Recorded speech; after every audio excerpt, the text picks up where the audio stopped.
सावन के 3 दिन बाद, जी हाँ मित्रों, सावन के 3 दिन बाद 3 ग्रह जो कि बहुत ही पावरफुल रहेंगे और आपके जीवन को बदलेंगे।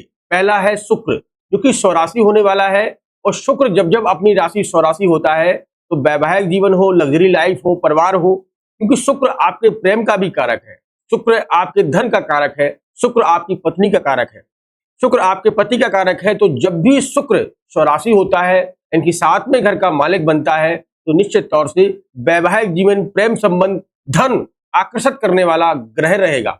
मेष राशि वालों के लिए यह समय इनकी सावन के ठीक 3 दिन बाद 2 सितंबर 2026 को शुक्र अपनी राशि परिवर्तन करेंगे। तो शुक्र अपनी राशि परिवर्तन, जो कि अभी 1 महीने से नीच के होकर चल रहे थे, जब जब शुक्र नीच का होकर चलता है तो मानसिक तनाव, बेचैनी, धन में आने की कमी करता है, मानसिक संतुलन को बिगाड़ता है, आए दिन जो आपके कार्य बन रहे थे उन कार्यों में विलंबता लाता है। आपको ऐसा लगता है कि हमारा काम बन ही नहीं रहा है, और होने वाला हो वो आपका काम रुक जाता है।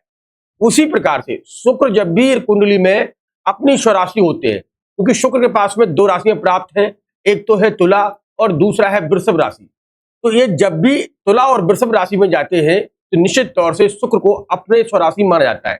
शुक्र 12वीं राशि, कुंडली के 12वें घर में, इनकी मीन राशि में उच्च स्थान प्राप्त है। तो जब भी शुक्र जब अपनी स्वराशि होते हैं या उच्च स्थान पर जाते हैं, शुभ अवसर देते हैं। देखिए, शुक्र को कुंडली में वैवाहिक कारक माना गया है, धन का कारक माना गया है। गुरु बृहस्पति को जीवन का कारक माना गया है, पुण्य आत्माओं का कारक माना गया है, आपके धन, आपकी संतान का कारक माना गया है, आपके व्यवहार, आपके धर्म का कारक माना गया है। वहीं शुक्र जो कि दैत्यों के गुरु है, संजीवनी इनके पास में भी है। लेकिन ये प्रॉपर देखा जाए तो सेकंड हाउस जो होता है कुंडली का, उसमें धन जो आप संचित करते हैं, धन के आय के स्रोत होते हैं, वो शुक्र से ही निकल कर आते हैं। तो निश्चित तौर से शुक्र 2 दिसंबर 2026 को अपने स्वराशि होने को जा रहा है। तो यह लंबे समय तक चलेंगे, इनकी 27 दिन तक इनका चलना हो रहा है। निश्चित तौर से आप चाहे पार्टनरशिप करते हो या व्यापार करते हो या पत्नी के संबंध, इन संबंधों में सुधार होता हुआ दिखाई देगा।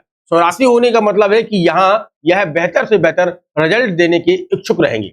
अब दूसरा ग्रह जो कि बहुत महत्वपूर्ण है, और जीवन में यह ग्रह ही आपको ये तय करता है कि आपको कामयाबी कब, कैसी मिलेगी और कितनी कामयाबी मिलेगी। देखिए दोस्तों, वाणी का खेल बहुत अधिक होता है। जीवन में हम किसी से बात करते हैं या हम किसी से अपना मन की बात करते हैं, या आप किसी भी मंच पर भाषण करते हैं, या आप किसी को शॉप चलाते हैं, छोटा सा शॉप हो या बड़ा इंडस्ट्री चलाते हैं, रियल एस्टेट को आप मैनेज करते हैं, तो सबसे बड़ा खेल होता है वाणी का।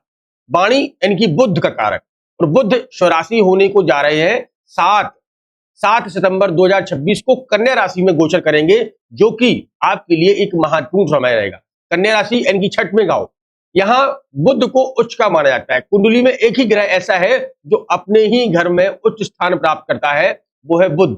और बुध को हम जीवन कारक माना जाता है। जो बुध कुंडली में युवराज है, बुध जितना भी स्ट्रांग होगा, आप व्यापार के क्षेत्र में उतने ही कारक रहेंगे, व्यापार की उन्नति आप उतना ही करेंगे, व्यापार में आप लाभ प्राप्त करेंगे। बुध वाणी और फाइनेंस का कारक है। आपके पास धन कितना रहेगा, धन की आय के स्रोत कितने रहेंगे, वो कुंडली के बुध ग्रह से देखा जाता है। तो बुध 7 दिसंबर को ही अपने उच्च स्थान पर पहुंच जाएंगे। और सबसे महत्वपूर्ण और तीसरा ग्रह है सूर्य, जो कि सत्ता, सरकार, आत्मा और पिता का कारक है। सूर्य पहले से ही अपनी स्वराशि होकर बैठ गए, और सूर्य का यहाँ बैठना निश्चित तौर से यह सितंबर का महीना आपको मान सम्मान दिलाता हुआ दिखाई देगा। आपके बिगड़े हुए कार्य बनते हुए दिखाई देंगे। लेकिन ध्यान देने की बात है, शनि यहाँ वक्री होकर चल रहे हैं। तो शनि शोक के कारक है, शनि दंड के कारक है, शनि आपके आत्मा के कारक है। शनि यहाँ आपके जो भी आपके इर्द गिर्द गलत कार्य चल रहे हैं उनको दंडित करेंगे, या आपके द्वारा कोई गलत कार्य हो रहा है तो आपको भी दंडित करेंगे। मैं आपको ये नहीं कि आपको सब लाभ ही लाभ हो। शनि यहाँ वक्री होकर चल रहे हैं, रेवती नक्षत्र में जा रहे हैं। तो वैसे भी अभी आप पर ढैया यानी कि 7.5 का प्रभाव है। तो यहां तक हो अपने आप को बचाने की कोशिश करें। बचाने का कैसा मतलब, अपनी वाणी को मधुर रखें, किसी के साथ में गलत व्यवहार ना करें, लेन देन से लेकर अपने जहां तक है किसी को चोट मत पहुंचाएं। चोट का मतलब कि आप लोग अपने छोटे मुनाफे के लिए किसी को धोखा दे देते हैं, या किसी को जो है गलत शब्द का प्रयोग कर देते हैं, या अपने एटीट्यूड में, अभी अपमान में किसी का अपमान कर देते हैं। वो शनि बर्दाश्त नहीं करता है, और शनि जब बिगड़ता है तो जीवन के सारे कार्यों को बिगाड़ देता है। कोई भी ग्रह पर सपोर्ट नहीं करता है। तो कहने का उद्देश्य है कि शनि की साढ़े साथी है, और अगर आप मेष राशि के लोग हैं, वैसे तो आप अधिकांश आपको मालूम ही है कि शनि आपको दंडित करके चल रहा है, जो कि कार्य बनना चाहिए था वो नहीं बन पा रहे हैं। इसी वजह से तो आपको इस समय बैलेंस बनाने की जरूरत है, अपने ग्रहों को सपोर्ट करने की जरूरत है। अब 3 ग्रह आपके स्वराशि होने को जा रहा है। पहले तो सूर्य है, दूसरा शुक्र है और तीसरा बुध है। ये तीनों ग्रह अपने पावर में चल रहे हैं, जो कि आपके सम्मान के कारक है, दूसरा आपकी फाइनेंस और वाणी का कारक है, तीसरा आपकी लग्जरी लाइफ, प्रेम, विवाह, पत्नी, प्रेमिका, इन सभी का कारक है। तो कुल मिलाकर इन समय का पूरा लुत्फ उठाइएगा, इसका पूरा आनंद लीजिएगा और सही समय पर सही कार्य करिएगा। अब दोस्तों सावन का महीना समाप्त होने को जा रहा है, तो जिन लोगों के ऊपर अभी साढ़े साथी का प्रभाव है, यानी कि आपके ऊपर है, अभी आपके कार्य नहीं बन रहे, तो कुछ छोटे छोटे उपाय करिएगा, आपको लाभ मिलेगा। पहले तो आप प्रतिदिन, यानी कि आप हो सके या एक सप्ताह के अंदर आप चींटियों को आटा जरूर खिलाइएगा। चींटियों को एक नारियल में जो है कनक भूंज कर रखिएगा। कनक जो होती है ना, जिसमें शक्कर मिलाकर और आटा मिलाकर और घी मिलाकर एक नारियल में रखकर आप किसी पीपल के नीचे रखिएगा, जिससे शनि बड़े प्रसन्न होते हैं और आपके रुके हुए कार्यों में वो अनुमति देते हैं और आपको करने देते हैं।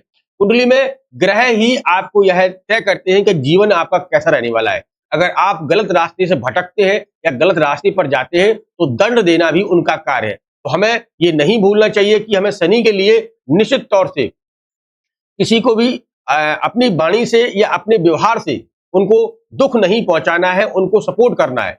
तीसरी बात, आपकी राशि का स्वामी मंगल है, तो मंगलवार के दिन यानी कि हनुमान जी के दिन हनुमान जी के मंदिर अवश्य जाइएगा, उनके दर्शन करिएगा और हो सके तो बजरंग बाण का पाठ करिएगा। अगर आपका कोई कार्य बार बार रुक रहा है, हो नहीं रहा है और आप चाहते हैं कि उस कार्य में आपको अच्छे रिजल्ट मिले, तो आप हनुमान जी की सेवा अवश्य करिएगा। बजरंग बाण का, जब आप गहन संकट में हो, कोई कार्य नहीं बन रहा हो, तो बजरंग बाण का पाठ अवश्य करिएगा। मैं अपनी इस गद्दी से और अपने इस यहां से आपको ये वादा करता हूं कि बजरंग बाण करने मात्र से ही आपके सारे संकट कट जाएंगे और जीवन में बड़े पर्यंत आपको अच्छे अवसर प्राप्त होंगे। तो इस समय मैं कह सकता हूं कि सितंबर का महीना जो है कि मेष राशि यानी कि एरियस राशि वालों के लिए बड़े बदलाव के संकेत हैं, जीवन में उच्च उन्नति के संकेत है। यहाँ कुछ परिवार में जैसे मेलजोल अगर आप मिलाकर चलते हैं, परिवार प्रेम बच्चों की तरफ से, तो यहाँ अवसर आपको अच्छे दिखाई दे रहे हैं। कुल मिलाकर आपके लिए सितंबर का महीना मिला जुला फल देने वाला है। 15 सितंबर से लेकर और 27 सितंबर के बीच में बड़ी उपलब्धियां मिल सकती हैं, लेकिन यहाँ संघर्ष भी दिखाई दे रहा है। ग्रह तो आपको सपोर्ट कर रहे हैं, इस समय आपको अपने आप को भी संभाल कर चलने की जरूरत है। आपको अपने कार्य पर ध्यान देने की जरूरत है। हो सके तो जहां तक है किसी वृद्ध महिलाओं की या विधवा महिलाओं की सेवा करिएगा या उनके साथ में दान करिएगा। आपके तकदीर का पासा पलट जाएगा और भगवान की कृपा से आपकी हर एक मनोकामना अवश्य पूरी होगी। तो कमेंट बॉक्स में आप अपनी राय रख सकते हैं या आपका कोई भी प्रश्न है उसे पूछ सकते हैं। मिलते हैं बहुत जल्द ही एक नेक्स्ट वीडियो के साथ। तब तक आप अपना ख्याल रखिएगा, सुरक्षित रहिएगा। धन्यवाद। जय श्री राम, जय श्री राम।